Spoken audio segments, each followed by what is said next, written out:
May yung behaviorism. So, mayroong under ng behaviorism is may dalawang turing under ito. So, Tolman's purposive behaviorism at saka yung condural social learning theory. So, yung unahin natin i-discuss is yung kay Tolman's purposive behaviorism. So, ito ay may under siya na, ang under niya is goal directiveness, cognitive maps, and latent learning at saka intermediate variable. Yeah. So, Tolman's purposive behaviorism is also known as style learning theory. So, it's often seen as the link between behavior and cognitive theory. So, Tolman believed that learning is a cognitive process. So, ito rin is style learning theory is the acquisition of knowledge through meaningful behavior. So, dito rin acquired knowledge about their environment and use that knowledge to achieve goals through purposeful behavior. Yeah. So, Tolman's key concept. Okay, pass mo na. Learning is always purposive and goal-directed. He believed individuals do more than merely responded to stimuli. They act on beliefs, attitudes, changing conditions, and they strive toward goals. Ayan, so dito, Tolman believes that learning is always aimed to achieve specific goals. So, organisms do not just react to stimuli, but also they act on beliefs, attitudes, striving toward goals. So, yung second naman is cognitive maps in rats. So, famous experiment of rats concluded that organisms or individuals, to be exact, learn the location and will select the shortest or easiest path to achieve. So, meron siyang example dito meron siyang example sa Tolman dito. So, di ba kapag naiisip mo kapag narinig yung word na cognitive? Di ba? Yun yung kaalaman. Yan. So, ginagamitan na. Yan. So, nag-iisip sila. So, pag maps naman is location. So, dito, babasahin ko yung example ni Tolman. So, sabi niya, one group of rats was placed at random starting location in a maze, but the food was always in the same location. Another group of rats had the food placed in different locations, which always required exactly the same pattern of turns from their starting location. The group that had the food in the same location performed much better than the group. So, supposedly it's demonstrating that they had learned the location rather than a specific sequence of turns. So, this is tendency to learn location signifies that rats somehow form cognitive maps that help them perform well on the maze. So, also found out that organisms will select the shortest or easiest path to achieve the goals. So, dito, yung isang group ng rats, no? So, inaral talaga nila yung layout ng maze. Kaya kahit kaysa doon sa isang group na parang minimorize lang nila yung yung movement, yung series of movements nila. So, dito dahil naaral nila yung layout ng maze, kahit saan sila mapunta, parang alam na nila yung daan. Kaya, siyempre alam na nila yung kung saan yung shortcut gano'n na dadaanan. So, meron pa siyang example dito na yung applied in human learning naman, since the student passes by the same route going to school every day, he acquires a cognitive map of the location of his school. So when the transportation routing is done, he can still figure out what turns to make to get to school the shortest or easiest way. So, siyempre nga, dahil alam nila yung mga daan papuntang school or kahit kung pauwi sa kanila, alam nila yung mga dadaanan niya kahit saan parang dumaan. Kahit saan pa dumaan. Basta alam nila yung daan. Yan, so, latent learning naman. So, latent learning that remains or stays with the individual until needed. So, learning that is not outwardly manifested at once. So, dito naman, it refers to the knowledge that is acquired, no? But not immediately expressed or hindi pa nila na-demonstrate agad-agad until hindi pa nila kailangan. So, may example dito na, wait, basahin ito. So ito, according to Thomas, ito yung applied in human learning na lang, no? At 2-year-old always sees her dad operate the TV remote control and observes how the TV is turned on or how channel is changed. Yan, so yung remote, alam niya na para sa TV yun. So yung remote, pag nakikita niyo yung daddy niya na nanonood ng TV, alam niya na kung saan yung on, kung saan yung paglilipatan, kung paano maglilipat sa ibang channel, gano'n. So, nung wala yung daddy niya, gusto niyang manood ng TV. Di syempre, dahil gusto niyang manood, di alam niya naman yung gagamitin kung para saan yung remote. Siya na yung nag-on, gano'n. Siya na yung sarili niya, parang may applied niya na yung knowledge niya doon. Na kung kailan niya kailangan, kasi nga gusto niya manood. Yan, so, next naman, pakibasa. Alisa. The concept? The concept of intervening variable. Variables that are not readily seen but serves as determinants of behavior. Learning is mediated or influenced by expectations, perceptions, representations, needs, and kernel factor variables. So sa example naman, di ba, yung sa experiments nga, di ba, with that we found that, that hunger was an intervening variable. So dito nga yung the experiment ni Tolman, no, that hunger acted as intervening variable. So that yung hunger na yun, it affected how the rats navigate the maze. Kaya madali nilang natuntun. Yan, so, pakibasa yung reinforcement at essential. Christian.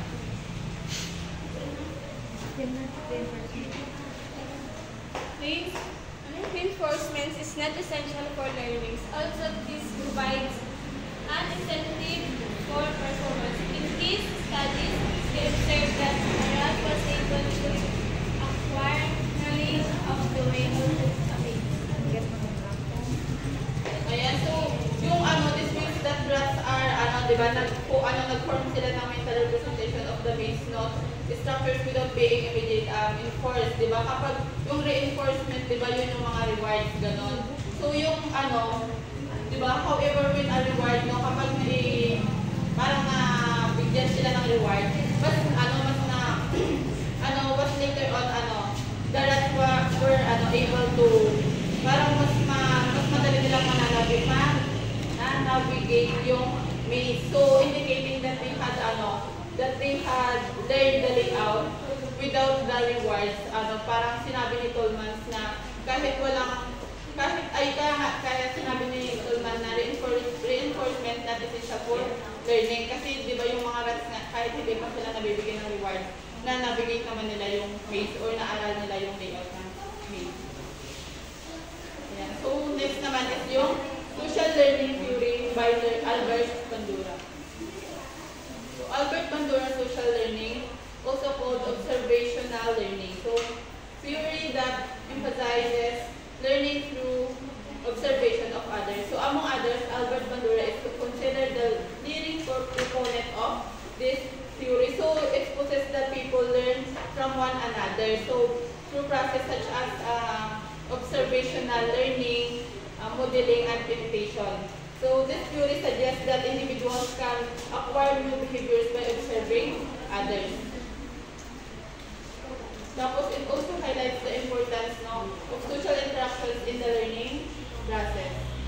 So, these are the general principles of social learning theory. So, first is people can learn by observing the behavior of the others and the outcomes of those behaviors. So, example na lang dito, yung a child will learn yung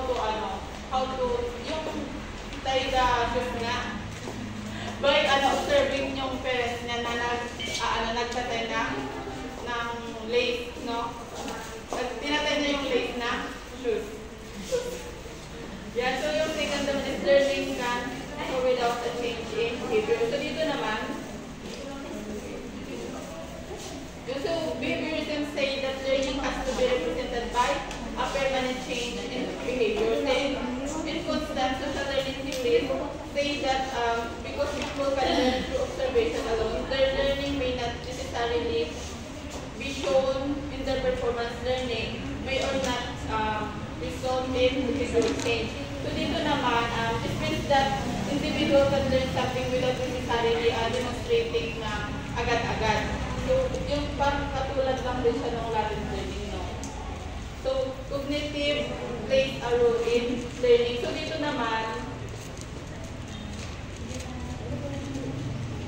ayan, so, over the last 30 years, sabi nga dito, social learning theory has become increasingly cognitive in its interpretation of human learning. So, awareness and expectation of future reinforcement or punishment can have a major effect on the behaviors that people exhibit. So, dito naman, so, for example, no, yung students may choose to study harder kasi alam niya, yung in-expect niya is meron siyang high grades na makuha. Siyempre, para ma-meet niya yung expectation na yun, kailangan niya mag-aral ng mabuti. Naintindihan ba? Naintindihan ba? Yan, so last naman is social learning theory can be considered a bridge or transition learning between behaviorist learning theories and cognitive. So dito naman integrating elements from both perspective, no, to explain how learning occurs through social interaction and cognitive process. Yeah. So how environment and punishment punishes modeling. So people are often to reinforce or modeling the behavior of others. Bandura suggested that the environment also reinforces modeling. Ayan, so this is in several possible ways. So yung first is the observer is reinforced by the model. So yung example dito, for example, a student who changes dress to fit in with a certain group of students has a strong likelihood of being accepted and thus reinforced by that group. So dito, di ba, meron tayong nakapanood minsan na or kahit nangyayari talaga sa totoong buhay, no? Kapag, kunwari, yung parang, inaan natin yung behaviors natin, di ba? Katulad nga dito sa example, parang, kunwari, yung mga groups na gusto mong salihan is, nilang damit. Yung, di ba sabi nga nito, sabi niya who changes dress to fit. Yung sinasabi niya reinforcement dito is yung kapag na-accept na siya ng yung group na yon, yung approval nila yung parang nagiging reinforcement dito. So second is the observer reinforced by a third person. So dito naman, kunwari yung the praise is from the teacher, di ba dito sa example. Ito, so the teacher notices this, the observer might be modeling the actions of someone else. So, for example, an outstanding class leader or student, no? So, yung kakasi mo na yun, may na-notice niya, yung parang ginaya niya yung behavior ng kakasi mo na parang pala recite, gano'n. So, ikaw ginaya mo na parang recite ka ng recite, then nagiging active ka sa klase. Tapos yun, yung teacher mo is, na-notice niya yun, tapos inano niya, yung parang binigyan niya ng praise yung student na yon. Tapos yung as a student, di ba, magiging motivated, gano'n. So, parang na-encourage yung student to keep modeling that behavior. So, syempre, parang tutulad, gagayahin niya pa rin yung behavior na yon kasi nga, positive yung naging result. So, third is the initiated behavior itself leads to enforcing consequences. So, this is when the behavior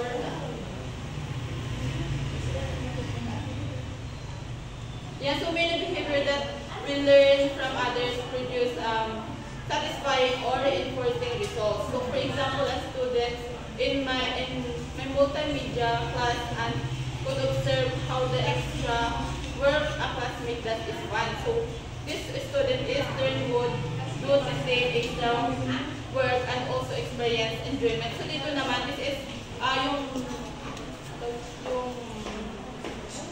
sinasabi niya dito na yung satisfying, no? Yun yung pinatawag natin na parang internal reward.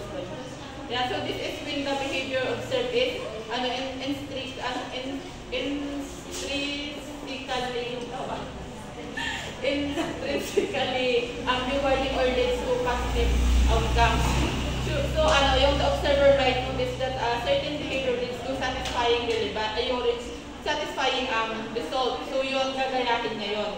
Para tapos they will experience similar experience yung result na yun, reward. Tapos last is consequences of the model's behavior affect the observer's behavior because ayan, so this is known as reinforcement.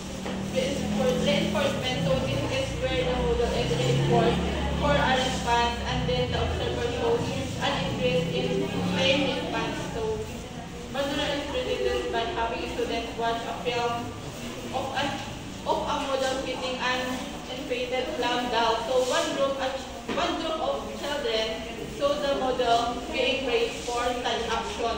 So without being reinforced, the group of children began to also hit the doll. So yung kunwari, kunwari si Michelle, nakita niya yung grupo ng bata na meron doon na isa sa kanila na parang hinit yung doll. So yun yung mga kasamahan naman niya is yung parang, ay, ang galing! Ganon-ganon. So, siyempre ikaw naman si Michelle, gagayahin na naman yun. Without knowing na, parang hindi naman maganda yung, yung ginagawa niya. Yan, so, akala niya kasi ito. Kasi gusto niya rin ma-praise ng ganon sa ginawa ng mga kasamahan ng naglagupo. So, contemporary social learning perspective of reinforcement and punishment. Pakibasa Jim ngayon. Contemporary theory possesses that both reinforcement and punishment have indirect effects on learning. They are not the sole or main cause. Lahat ba? Yan, so dito naman suggest that reinforcement or yung rewards and punishment o yung consequences are not the only or primary factors that influence learning. So ayan, so contemporary theories of learning such as cognitive theories argue that understanding how people think, process information, and make decisions is just as important as focusing on external rewards or punishment. So yung external rewards nga is yung mga praises na natatanggap. So second is reinforcement and punishment influence the extent to which an individual exhibits a behavior that has been learned. So dito, this means that reinforcement rewarding or yung rewarding behavior or punishment can determine how often or how strongly a person will continue or display a learned behavior. So for example nga, if a student is repeatedly praised for answering questions correctly, parang they are more likely to participate kasi nga na-replace na kunwari, ay, ang galing sumagot, tama yung sagot mo, ganyan. So, ito naman, similarly, if a student is punished or disruptive behavior, kapag sila, kunwari, kapag na-disregard, ay, parang ina-accept yung mga, nila, di ba, kapag tayo, parang mahihiya na tayo makapag-participate, gano'n. So, however, these external factors or reinforcement and punishment may only affect how often the behavior happens, not necessarily how the behavior is initially learned. Number 3, pakibasa. Jessica. The expectation of reinforcement influences cognitive processes that promote learning. Therefore, attention plays a critical role on learning, and attention is influenced by the expectation of reinforcement. An example would be when the teacher tells a group of students that what they will study next is not on the test. Students will not pay attention because they do not expect to know the information for a test. Ayan nga, so dito, people tend to pay more attention kapag work harder when they anticipate reward. So dito nga, siyempre alam nila na, di ba sinabi ng, di ba the teacher tells the students that certain material will not be on the test. So yung mga students, they do not expect any reinforcement, no? Like a good grade or best result, no? From learning that material. So they are less likely to focus on it. So siyempre wala na yung attention nila kasi siyempre alam naman nila wala yung mga sa test na ibibigay. So cognitive factors in social learning. So first is learning without performance or through observation and actual imitation. So this is similar to Latin learning, no? Na yung mga na-observe is not immediately demonstrated until needed. So number 2 is cognitive processing during learning or attention. So dito naman, ayan, so it emphasizes na attention is crucial in learning. So if a learner does not pay attention to the behavior being demonstrated, then it is less likely to that they will be able to observe. No, siyempre kapag hindi tayo nag-pay attention, siyempre hindi natin ma-observe ng maayos or ma-learn ng maayos yung mga matututunan. Matutunan na maayos yung nilang behavior. So number 3 is expectation. So when individuals or yung consequences na dito. So when individuals are reinforced or rewarded, now for certain behaviors, they develop expectation about what future behavior will likely result in reinforcement or punishment. So this expectation influences future decisions and actions. So for example, if a student is praised for answering questions in class, they might expect that future correct answers will also be awarded. Dahil nga, siyempre kapag tama yung, di ba, kapag nagsagot ka ng question ng teacher mo, tapos na-praise niya yun, siyempre yung student mo, kapag naka-answer ka ulit ng tama, parang in-expect na may reward yun. So, however, to reinforce the behavior, the learner must be aware of the connection between the behavior and the consequences. Siyempre, alam din dapat natin yung consequences ng ating behaviors, yung mga pinagagawa natin.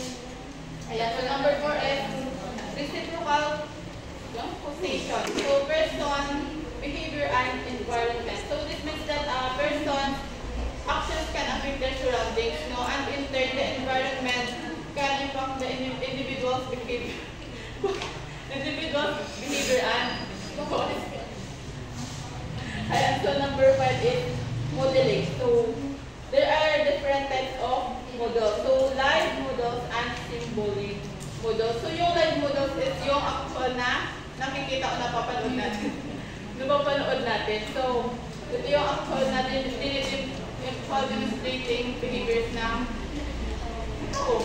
Tapos yung symbolic model naman is yung individuals or actions portrayed through media or yung mga napapanood natin sa television, ganun. Or sa mga videos. Yeah, so behavior that can be learned through modeling. So many behaviors can be learned at least partly through modeling. So yeah, aggression can be learned through models. Then so aggression research shows that children may become more aggressive kapag nakakanood sila or nakakapag-observe sila ng mga violenting yung mga violent behaviors ba na nagiging aggressive sila. Tapos moral thinking and moral behavior are influenced by observation and modeling. So dito naman, moral judgment and behaviors can develop through observing others, influencing concept of right and wrong. So conditions necessary for effective modeling to So Bandura mentioned 4 conditions that are necessary before an individual can successfully model the behavior of someone else. So first is the attention. So the person must first pay attention to the model. So of course, the observer must focus on the model to learn effectively. Siyempre kapag nakakapag-pay tayo ng attention, mas natututo tayo. retention, the observer must be able to remember the behavior that has been observed. So syempre dito kailangan natin ma-remember yung mga na-observe natin na behaviors. So dito yung isang techniques is like rehearsal can enhance retention yan. So ulit-ulit natin parang repetition. Yan. So number 3 is motor reproduction. The third condition is the ability to replicate the behavior that the model has just demonstrated. So dito naman, kailangan natin dito na i-replicate natin tapos yung younger yung mga bata, no, may struggle with complex actions. Kasi syempre hindi naman nila agad na mali-demonstrate yun. And so, for is motivation, the final necessary ingredients for modeling to occur is motivation. Learners must want to demonstrate what they have learned. Yan, so dito naman, the observer must be motivated to demonstrate the learned behavior, yung mga natutunan yung mga behaviors, no, by observing. So, dito naman, without motivation, syempre, hindi natin even if the other conditions are met, the behavior may not be replicated. Syempre, hindi siya totally ma-replicate or magagaya. Ayan, so ito yung social learning theory ni Bandura. So, attention, retention,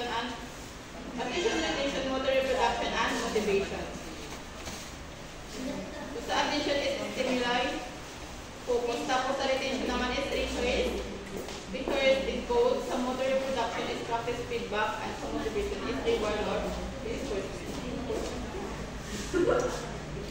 So, educational implication of social learning theory. So, students often learn a great deal simply by observing other people. So, syempre nga, di ba kapag ay observing other people, natututo rin tayo. Natututo rin tayo. Number 2 is describing the consequences of behavior can effectively increase and the appropriate behaviors and decrease inappropriate ones. So, this can involve discussing with learners about the rewards and consequences of various behaviors. Ayan, so dapat pinapaalam din natin sa kanila yung mga siyempre di ba kapag mayroon silang mga actions, mayroong rewards, dapat ipinapaalam din natin sa kanila yung mga consequences ng mga behaviors nila para maiwasan yung mga bad behaviors. Ayan, so this modeling provides alternative to shaping for teaching new behaviors instead of using shaping, which is operant conditioning. Modeling can provide a faster, more efficient means for teaching new behaviors. So to promote effective modeling, attention must make sure that the four essential conditions exist. So attention, retention, so yan dapat kapag nag-teach yung teacher is dapat present yung four essential conditions, no, which is yung attention, retention, motor, reproduction, and motivation. Yeah, so for a teacher and parents must model appropriate behaviors and care that they do not model inappropriate behaviors. Siyempre kapag, di ba yung mga bata, yung mga na-observehan nila, yun kasi yung mga ginagawa nila or nagagaya nila. So dapat tayo as a teacher or parents, dapat yung mga actions natin o yung mga behaviors natin is yung parang appropriate o yung mga tama lang. Yung pag inappropriate, baka magaya ng mga students or mga anak natin. So, dapat maging maganda tayong ehemplo. So, and 5 naman is teachers should expose students to a variety of other models. So, this technique is especially important to break down traditional stereotypes. So yan dapat i-expose daw natin yung mga students natin, no, para hindi sila parang mamulat sa mga sa mga maling behavior.